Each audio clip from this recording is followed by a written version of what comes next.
अस्सलाम वालेकुम। खेलों की खबरों पर तबसरों और तजियों सजे स्कोर के एक और प्रोग्राम के साथ सैयद याह्या हुसैनी आपकी खिदमत में हाजिर है। पाकिस्तान क्रिकेट टीम जिम्बाब्वे में मौजूद है और ऐसा लगता है कि जिम्बाब्वे में पाकिस्तान के मुश्किल दिन अभी खत्म हुए नहीं। अगरचे T20 सीरीज, वनडे सीरीज और टेस्ट सीरीज का पहला मैच पाकिस्तान टीम के नाम रहा है, लेकिन जिम्बाब्वे की टीम ने ना तजुर्बेकार और अहम खिलाड़ियों की अदम मौजूदगी के बावजूद पाकिस्तान टीम को खासा टफ टाइम दिया है। और उसकी एक मिसाल आज और नजर आई जब जिम्बाब्वे के खिलाफ पाकिस्तान की टीम पहली इनिंग्स में जिम्बाब्वे के 294 रन के जवाब में बहुत जल्द हिम्मत हार गई और 294 रन ना कर पाई। आज के इस प्रोग्राम में हम आपके लिए क्या कुछ लेकर आए हैं, आइए एक नजर डाल लेते हैं आज के टॉप स्कोरर पर। सीनियर्स का तजुर्बा भी काम ना आया, पाकिस्तान 294 के जवाब में 230 रन पर आउट। जिम्बाब्वे के खिलाफ पाकिस्तान की आखिरी 5 विकेटें स्कोर में महज 19 रन का इजाफा कर पाई। पाकिस्तान हॉकी फेडरेशन में तब्दीलियां, क्या पाकिस्तान टीम की परफॉर्मेंस में भी तब्दीली आएगी? और अमेरिका और कोस्टा रिका ने ब्राजील में होने वाले वर्ल्ड कप फुटबॉल टूर्नामेंट के मेन राउंड में हासिल कर ली जगह। ये तो आपने सुना होगा, कभी के दिन बड़े और कभी की रातें। ज्यादा पुरानी बात नहीं है कि पाकिस्तान टीम ने जिम्बाब्वे को इसी Harare sports club cricket ground पर पहले टेस्ट मैच में नाकामी से 2-4 किया और पाकिस्तान टीम के कप्तान मिसबाउल हक ने यह कह दिया कि वो लोग जो ये कह रहे थे कि इस सीरीज में जूनियर को खिलाया जाए, सीनियर को आराम कराया जाए, गंदे लोग हैं। लेकिन अब ऐसा लगता है कि दबाव में है पाकिस्तान टीम, क्योंकि जिम्बाब्वे के खिलाफ मुसलसल दूसरा मौका है कि जिम्बाब्वे ने पाकिस्तान के खिलाफ इनिंग्स की बरतरी हासिल की है। आइए एक नजर डाल लेते हैं इस टेस्ट मैच के स्कोर कार्ड पर, जहां जिम्बाब्वे की टीम पाकिस्तान को चौथी इनिंग खिलाने पर अब बहुत हद तक तैयार दिखाई दे रही है। जिम्बाब्वे पहली इनिंग में 294 पर आउट हुआ, जवाब में पाकिस्तान की इनिंग समझ गई 230 रन पर। यूनुस खान ने 77 किए, खुर्रम मंजूर ने 51 किए, लेकिन बाकी खिलाड़ी कुछ कर ना पाए। जिम्बाब्वे के लिए विटोरी ने 5 विकेटें हासिल की, प्यांगारा के हिस्से में 3 विकेटें आई और पाकिस्तान टीम 64 रन की पहली इनिंग में खसारे में आ गई। पाकिस्तान के बैट्समैन इस इनिंग में जिम्बाब्वे के कमजोर बॉलिंग अटैक के सामने किस तरह अपनी विकेटें गंवाते रहे, आइए एक नजर डाल लेते हैं। Got him, that's him, gone. The breakthrough comes for Zimbabwe, and it's Vittori. Yeah, that's straight away. The umpire thought that was adjacent, and Panyangara first ball from the clubhouse. No, then he's been sent back. I tell you what, he's in trouble. He's in trouble here, Karam Manzoor. He was sent back late, and it was a brilliant piece of fielding from Alton Chigumbura. Got to the ball quickly, turned through. What a return, right in front of the stumps. Oh, how about that for a delivery? Absolutely outstanding. I think that's been aided by maybe one of those cracks we've been alluding to. Gone! The plan comes together. Well, it's the bowler's plan and it's the captain's field. I think that have worked an absolute treat. Oh, and that's gone. That's gone. It's the 4th wicket for Vittori.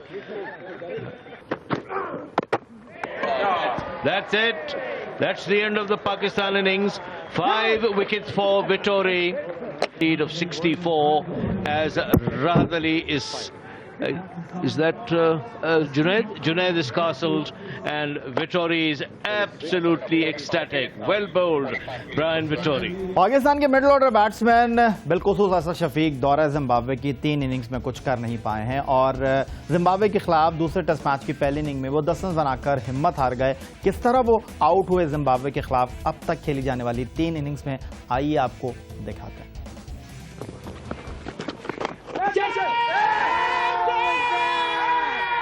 And he's given him, well, Tino Mawoyo wasn't sure of the catch, and Prosper Otayo has picked up back-to-back wickets. Another batsman playing an impetuous shot, and Prosper Otayo has picked up 2. Oh, he's got him. Big wicket. First over. Tindar Chitara's got one to come back at Asad Shafiq. He looked so good last night and said that he looked a quality player. He's knocked him over. Playing by then. Oh, how about that for a delivery? Absolutely outstanding from Tendai Chitara. We've alluded to in previous comments that he is a genuine wicket taker. I think that's been aided by maybe one of those cracks we've been alluding to. But it's an absolute... Asad Shafiq के लिए दौरा Zimbabwe हौसला बढ़ाने के लिए runs करने के लिए आम दौरा था, लेकिन आखिरी 2 इनिंग्स में चंदा चिटारा के हाथों वो जिस तरह बोल्ड हुए हैं, ऐसा लगता है कि पहली इनिंग का रीप्ले था। जिस तरह वो दूसरे टेस्ट मैच में पहली इनिंग में आउट हुए, पहले टेस्ट मैच की दूसरी इनिंग में भी वो चितारा की गेंद पर इसी तरह बोल्ड हुए थे। अगरचे आज जब वो बोल्ड हुए तो कुछ थोड़ा मुतनाज़ा फैसला था, ऐसा लगा कि अंपायर को शायद नो बॉल देना चाहिए थी, जो उन्होंने दी नहीं। स्क्रीन पर इस वक्त आपके सामने पहले टेस्ट मैच की दूसरी इनिंग में जिस तरह चितारा की गेंद पर असद शफीक बोल्ड हुए, सेम उसी अंदाज में आज दूसरे टेस्ट मैच की पहली इनिंग में 10 रन बनाने के बाद असद शफीक चंदा चिटारा की गेंद पर बोल्ड हुए। ये एक आउट नहीं है असद शफीक का, 2 मुख्तलिफ आउट हैं, 2 मुख्तलिफ इनिंग्स हैं, लेकिन उनके आउट होने का तरीका बिल्कुल एक जैसा ही है।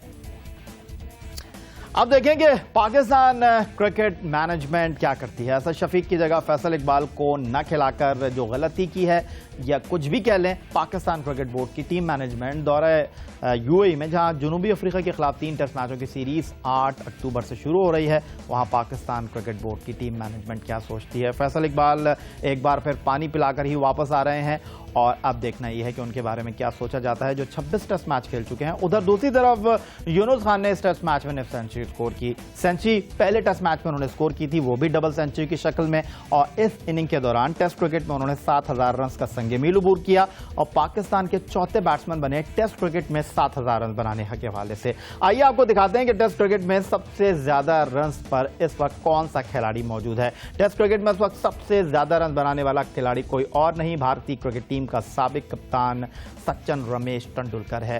पाकिस्तान के जो 4 खिलाड़ी टेस्ट क्रिकेट में अब तक 7000 रन मुकम्मल कर चुके हैं, आइए उनके बारे में तफसील से आपको बताते हैं। पाकिस्तान के तजर्बेकार बैट्समैन यूनुस खान भी 7000 रन बनाने वाले खिलाड़ियों के क्लब में शामिल हो गए हैं। This one is put away very elegantly, very authoritatively, almost regally. Test cricket में सबसे ज्यादा रन बनाने का एजाज भारतीय batsman little master Sachin Tendulkar को हासिल है। उन्होंने 198 मैचेस में 53.86 की औसत से 15,837 रन स्कोर किए हैं, जहां इनका बेहतरीन स्कोर 248 रन है। तबील तुरैनी के खेल में पाकिस्तान के लिए सबसे ज्यादा रन स्कोर करने वाले लेजेंडरी जावेद मियांदाद हैं, जिन्होंने 124 मैचेस में 8,832 रन 52.57 की औसत से बनाए हैं। उनकी बेहतरीन इनिंग नॉट आउट 280 रन है। इंजमामुल हक ने 119 मैचेस में पाकिस्तान की नुमाइंदगी करते हुए 8,829 रन अपने रिकॉर्ड बुक में दर्ज कराए। उनका बेहतरीन स्कोर 329 रन रहा। मोहम्मद यूसुफ का नंबर तीसरा है, जिन्होंने 90 मैचेस खेले, 7,530 रन स्कोर किए। बेहतरीन इनिंग 223 रन पर मुश्तमिल रही। उसके बाद यूनुस खान का नंबर आता है, जो अब तक 7000 रन मुकम्मल कर चुके हैं। पाकिस्तान की जानिब से 7000 रन का संगे मील सबसे पहले मोहम्मद यूसुफ ने अबूर किया। उन्होंने ये रिकॉर्ड 139वीं इनिंग में बनाया। जावेद मियांदाद ने इतने ही रन के लिए 145 इनिंग का सहारा लिया। यूनुस खान ने 7000 रन 147वीं इनिंग में मुकम्मल किए, जबकि इंजमामुल हक 158वीं इनिंग में 7000 रन मुकम्मल करने वाले पाकिस्तान के चौथे बैट्समैन हैं। कौमी खेल हॉकी 42 साल में पहली मर्तबा Pakistan hockey team world cup में खेलेगी नहीं, और हॉकी को अब सहारे के लिए इस्तेमाल किया जा रहा है। हॉकी पाकिस्तान में क्या बेसहारा हो गई है, और क्या पाकिस्तान हॉकी फेडरेशन की नई मैनेजमेंट पाकिस्तान हॉकी के लिए कुछ कर पाएगी? इन तमाम सवालात के जवाब जानने की कोशिश करेंगे पाकिस्तान हॉकी टीम के फॉर्मर ओलंपियन, साबिक मैनेजर, साबिक कप्तान इस्लाउद्दीन सिद्दीकी। ब्रेक के बाद हमारे साथ होंगे।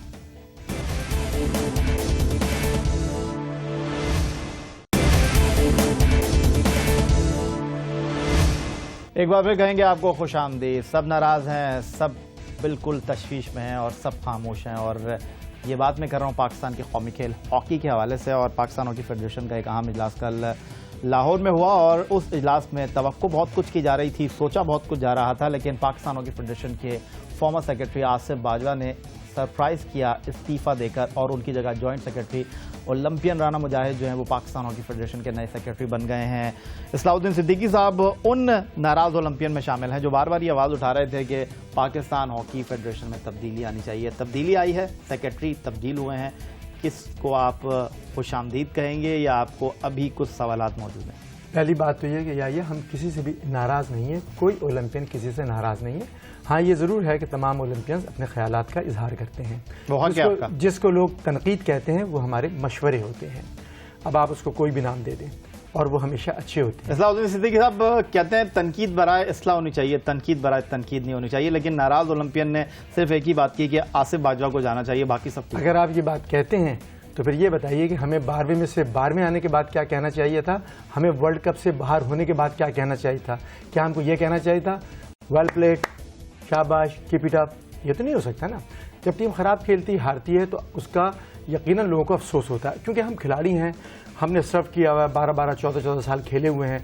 मैं खुद 3 वर्ल्ड कप खेला हुआ हूँ। इस तरह बाकी ओलंपियंस हमारे कोई 3 खेला, कोई 2 खेला, कोई 4 खेले, बड़े ओलंपिक खेले हुए हैं। बिल्कुल टू दी पॉइंट आपने जवाब देना, क्योंकि मेरे प्रोग्राम का वक्त बहुत शॉर्ट है, बहुत कम वक्त मैं आपको दूंगा। यही एक सबसे बड़ा मसला है। प्रोग्राम का वक्त जरा बड़ा हो तो जरा बड़ा मजा आए। फिर बिल्कुल मैं आपको बिल्कुल मौका दूंगा, लेकिन 2-1 सवाल मैं आपसे यहाँ जरूर करूंगा। आसिफ बाजवा चले गए, राना मुजाहिद आ गए, तवक्कुआत बढ़ गई हैं या आप समझते हैं स्टोरी सेम रहेगी? मैं ये समझता हूँ कि अभी इसमें कोई चेंज नहीं हुई है। चेंज उस वक्त होगी जब तमाम फेडरेशन जाएगी, क्योंकि चेंज करना है ना आपने। अच्छा, चेंज इसलिए ज़रूरी हो गई है कि सेक्रेटरी साहब चले गए हैं और सेक्रेटरी होता ही है कि पूरी टीम आती है, प्रेसिडेंट अपनी मर्जी की टीम लाते हैं, तो प्रेसिडेंट वहीं है, नीचे वाले वहीं हैं, एक बीच में से एक बंदा अगर चला गया है तो उसका कोई फ़र्क नहीं पड़ेगा। मैं समझता हूँ कासिम जिया हमारे बड़े अच्छे खिलाड़ी रहे हैं, समझदार हैं, सियासतदान भी हैं, उनको सूझबूझ से काम लेना चाहिए था। बड़ा अच्छा फैसला होता कि कासिम खुद ही जब वर्ल्ड कप से बाहर हुए थे वो स्टेप डाउन होते, कहते कि ठीक है। देखिए, जिम्मेदारी कबूल की आसिफ ने कि जी मैं गुड्स डिलीवर नहीं कर सका, टीम नाकामियों की तरफ चली गई, कामयाबी नहीं मिली, मैं बड़ी अच्छी रिवायत काम की। इसी तरह उनको चला जाना चाहिए था, ताकि जब प्रेसिडेंट जाते बाकी सब लोग चले जाते, एक नया सेटअप आए, कोई भी आए, नया प्रेसिडेंट आए, नया सेटअप लाए और उसके बाद हाकी इस्लाउद्दीन साहब ये ख्वाहिश भी पूरी हो जाएगी, बहुत जल्द ये तब्दीली भी आ जाएगी। हमारे जराए कह रहे हैं सदर भी वक्त की जरूरत है। अच्छा चलें, बहुत इंपॉर्टेंट चीज़, एक सवाल जो सबसे इंपॉर्टेंट है, अब तब्दीली आ रही है पाकिस्तान हॉकी फेडरेशन में। आपने कहा कि हमारा कोई नारा नहीं था, हमारा कोई मकसद नहीं था, हमारा कोई एजेंडा नहीं था। अब तब्दीली आ रही है ना, अब नए लोग आए, आप उनके साथ काम करेंगे, आप उनको मशवरे देंगे या आप पुरानी राह पर ही चलेंगे? नहीं, देखिए, जो नए लोग आएंगे, फेडरेशन चेंज हो, जो लोग 5 साल गुजार चुके हैं, वक्त अपना उन्होंने गुजार लिया है, नताइज सबके सामने है, नई फेडरेशन आए, हमें कोई एतराज़ नहीं। प्राइम मिनिस्टर साहब जो हैं नवाज शरीफ साहब, उसके पैट्रन इन चीफ हैं, वो जिसको चाहे लगा दें, जिसको चाहे ले आए। वो जब लेकर आएंगे, कोई नया सेटअप आएगा, नए लोग आएंगे। हमने हमेशा हॉकी की बेहतरी के लिए बात की है, खिदमत करेंगे, बेहतरी के लिए काम करेंगे। हमने कभी भी ये नहीं कहा कि हम काम नहीं करेंगे।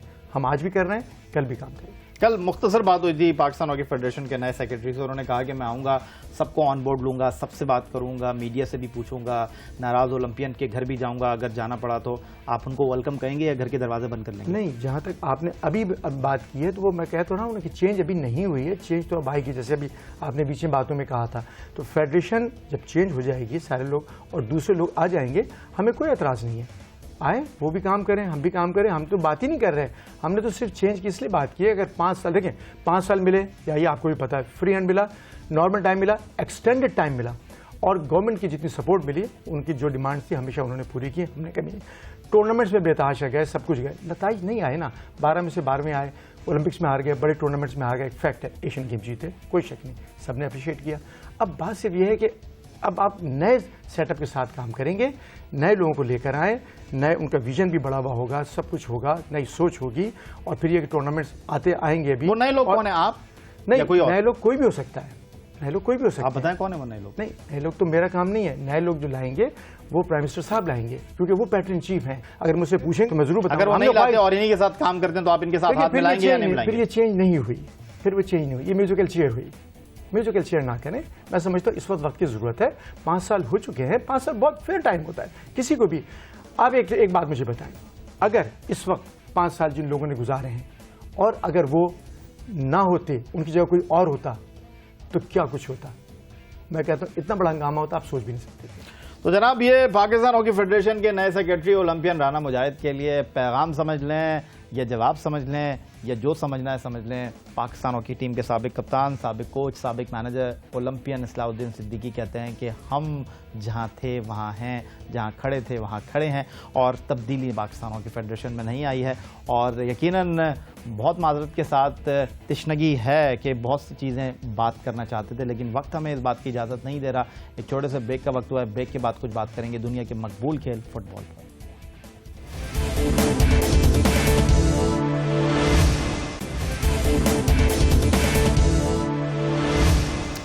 फुटबॉल वर्ल्ड कप 2014 एक ऐसे मुल्क में होगा जिसे फुटबॉल के लिए, वर्ल्ड कप के लिए एक बहुत बड़ा और नुमाया और मुनफरद मुकाम हासिल है। ब्राज़ील 2014 फुटबॉल वर्ल्ड कप की मेज़बानी कर रहा है। वर्ल्ड कप फुटबॉल टूर्नामेंट में 32 टीमों ने शिरकत करना है और टीमों ने वर्ल्ड कप के मेन राउंड के लिए क्वालिफाई करने की अपने सफ़र की शुरुआत कर दी है। कौन कहाँ पहुंचा और कौन क्वालिफाई करने में कामयाब रहा, आइए आपको दिखाते हैं एक छोटे से।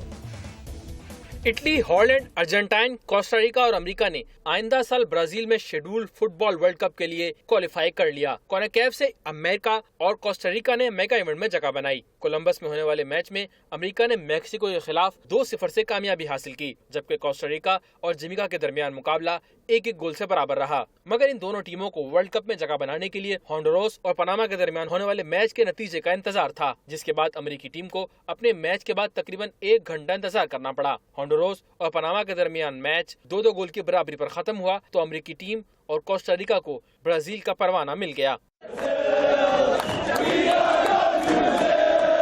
दोनों टीमों के मद्दाहों ने मेगा इवेंट में क्वालिफाई करने पर खूब जश्न मनाया।